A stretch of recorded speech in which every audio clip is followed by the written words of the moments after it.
고려 역사상 이 인물만큼 극단적인 평가를 받는 무장은 없습니다. 한때는 여진 정벌의 영웅, 나라의 구세주였죠. 그의 개인 무력은 당시 고려를 넘어 한국사 전체에서도 손에 꼽힐 정도였습니다. 하지만 그는 결국 자신이 섬기던 왕의 궁궐에 불을 지르고 역사서에 반역열전의 이름을 올리게 됩니다. 부귀 영웅은 어떻게 왕권에 도전한 권신의 오른팔이었고 마침내 파국을 맞이했을까요? 오늘 우리는 고려의 소드마스터 척준경의 충격적인 진실을 파헤쳐봅니다.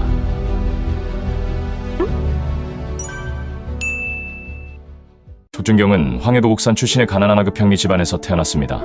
어릴 때부터 학문보다는 무술 연마를 더 좋아했던 전형적인 무부였죠. 중앙에 연줄이 전혀 없던 그에게 처음 주어진 관직은 별가라는 이를 뿐인 하급 관리 직책이었습니다. 하지만 그의 인생을 바꾼 결정적인 순간은 1104년 제1차 여진 정벌 때 찾아옵니다. 여진족이 정주성을 공격했을 때 고려군은 전면패주의기에 몰립니다. 이때 품계도 없는 하급 관리였던 척준경은 총사령관 인간에게 만한필과 무기를 요구하는 당시로서는 시건방진 행동을 강행합니다. 그리고 그는 이 기회를 놓치지 않았죠. 한신으로 적진에 돌격하여 적장 2명을 사살하고 패주하던 아군이 와해된 것을 막아냅니다. 하지만 공을 세우고도 척준경은 잠시 옥에 갇히는 위기를 겪는데 이때 그의 목숨을 구해주고 능력을 펼치게 도와준 사람이 바로 윤관이었습니다. 척준경은 이 구원의 은혜를 목숨으로 갚겠다고 맹세합니다.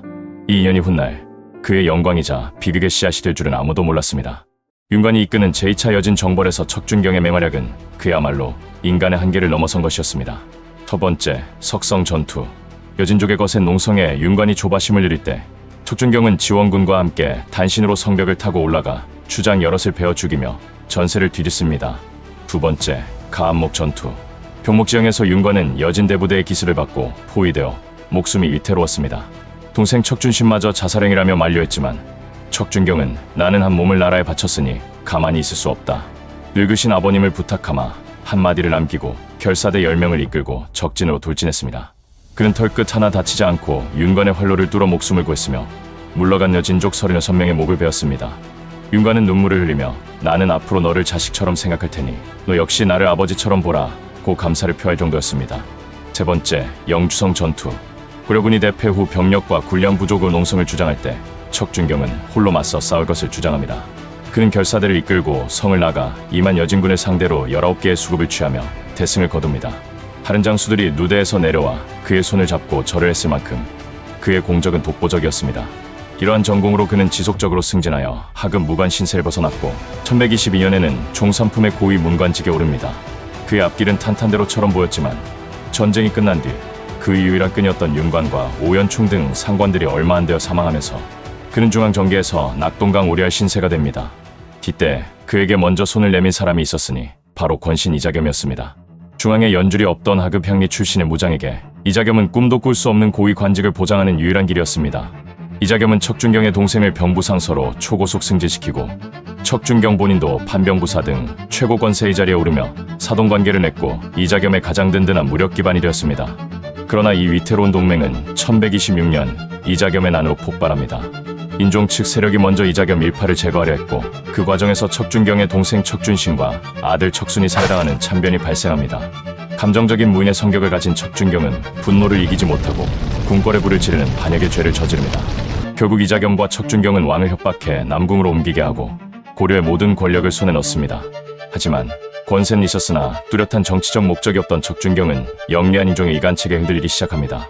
결국 인종의 신임을 받고 근왕파로 돌아선 척준경은 난을 성공시킨 지 3개월 만인 1126년 5월 이자겸을 잡아 유배 보내는 결정적인 역할을 수행합니다. 기국로로 척준경은 검교태사 등 고려 최고의 권력자 자리에 오릅니다. 하지만 이 승리는 너무나 짧고 허무했습니다. 1127년 정지상 등의 신료들이 척준경을 탄핵하기 시작했고 최고 권력자가 된 지 불과 몇 달 만에 척준경은 전라남도 신안의 엄타도로 유배길에 오릅니다. 그는 왕의 명령에 순순히 따랐는데 이는 그가 주체적으로 뭔가를 도모한다기보다는 어떤 리더의 지도하에 움직임을 갖는 경우가 많았음을 보여줍니다. 척준경의 말년은 허무 그 자체였습니다. 그는 유배지에서 권력을 모두 놓았고 이듬해 고향인 국주로 옮겼습니다. 1144년에는 검교오부 상서의 벼슬을 추중받았으나 불과 수십 일 만에 등창으로 사망했습니다. 여기서 한 가지 흥미로운 질문이 제기됩니다. 개인 무력이 압도적인 영웅인 척준경이 왜 드라마나 영화의 주인공으로 쉽게 다뤄지지 않을까? 많은 분들이 간혹 일부 조연의 이름 문제 때문에 척준경의 이야기가 영상화되지 못한다고 오해하기도 합니다. 하지만 이는 가명 처리로 쉽게 해결될 수 있는 부차적인 문제입니다. 진짜 이유는 척준경의 역사적 행보가 서사적으로 일관성이 없기 때문입니다. 창작자들은 척준경의 생애가 스스로 무언가를 선택해 밀어붙인 삶이 아니었기 때문에 주인공을 내세우기 어렵다고 말합니다. 윤관의 휘하에서는 구국의 명장이었지만 이자겸에게 영입된 후에는 간신을 지키는 맹견으로 평가될 만큼 휘두르는 주인에 따라 그의 행적이 극과 극으로 갈렸습니다.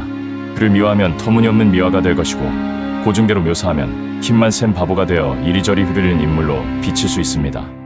게다가 이자겸을 제거하고 최고 권력을 쥔 상태에서 자신에 대한 탄핵이 되어오자 순순히 권력을 놓아버린 모습은 과도한 욕심을 부리다 망하는 악역 주인공으로도 묘사하기 어렵게 만듭니다. 이처럼 한마디로 정의할 수 없는 그의 복잡한 인물상이 오히려 창작의 장애물이 된 것입니다.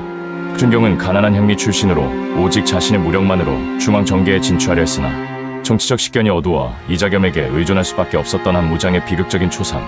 그는 과연 왕권에 도전한 간신이었을까? 아니면 시대를 잘못 만난 억울한 희생양이었을까? 척준경의 이야기는 우리에게 권력의 속성과 개인의 역량이 시대와 만났을 때 빚어내는 역설에 대해 생각할 거리를 던져줍니다. 여러분의 생각은 어떠신가요? 댓글로 여러분의 의견을 남겨주세요. 다음 시간에는 귀주대첩의 영웅 강감찬의 생애를 깊이 있게 다뤄보겠습니다. 구독과 좋아요는 역사에 숨겨진 진실을 발굴하는 저희에게 큰 힘이 됩니다.